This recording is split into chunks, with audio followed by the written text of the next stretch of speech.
আমাদের দেশ এখনো শতভাগ শিক্ষিত হয়নি। এই উপমহাদেশেও এই পিআর পদ্ধতিতে কোনো অচল। বাংলাদেশে কোনো তালেবান সৃষ্টি হবে না। বাংলাদেশে উপমহাদেশের আমাদের দেশের মানুষ যেভাবে নির্বাচন করে, তারা তাদের প্রার্থীকে সকাল বিকাল দেখতে চায়, তাদের সুখ দুঃখের সাথী হতে চায়।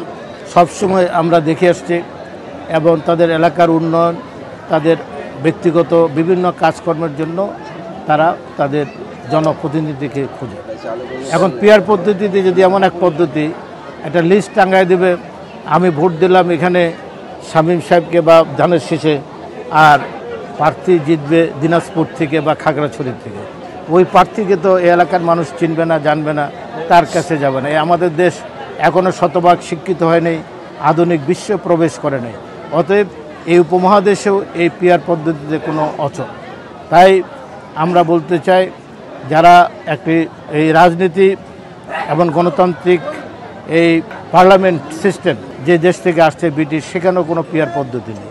ভারত পৃথিবীর বৃহত্তম গণতান্ত্রিক দেশ, সেখানেও কোনো পিআর বলে কোনো শব্দ নেই।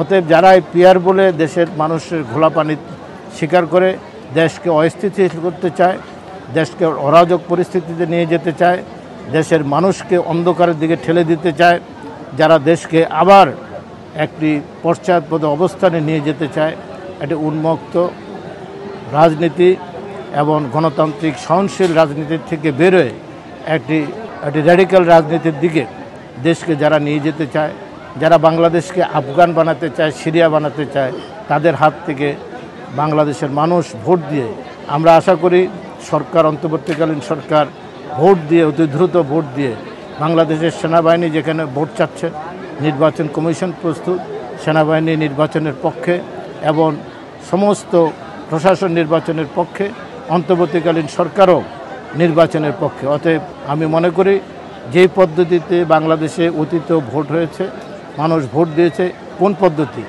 91 সালের 27শে ফেব্রুয়ারি বিচারপতি সাত্তার 90 দিনের মধ্যে যে নির্বাচনটি অনুষ্ঠান করেছেন, সেনাবাহিনী তাদের সর্বাত্মক সহায়তা করেছেন, এর চেয়ে সুষ্ঠু নিরপেক্ষ নির্বাচন আর হয়নি।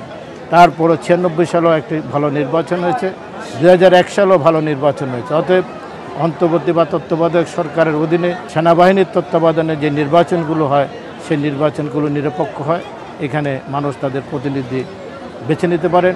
আমরাও আশা করি সরকার যে নির্বাচনের ডেডলাইন দিয়েছে, এই ডেডলাইন অনুসারে নির্বাচন বাংলাদেশে অনুষ্ঠিত হবে।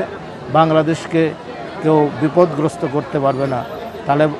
বাংলাদেশে কোনো তালেবান সৃষ্টি হবে না। বাংলাদেশে কোনো এই সিরিয়া বা আইএস বা ইরাকের মতো এই জাতীয় কোনো উগ্রবাদী গোষ্ঠীর জন্ম হবে না। এটাই বাংলাদেশের মানুষ প্রত্যাশা।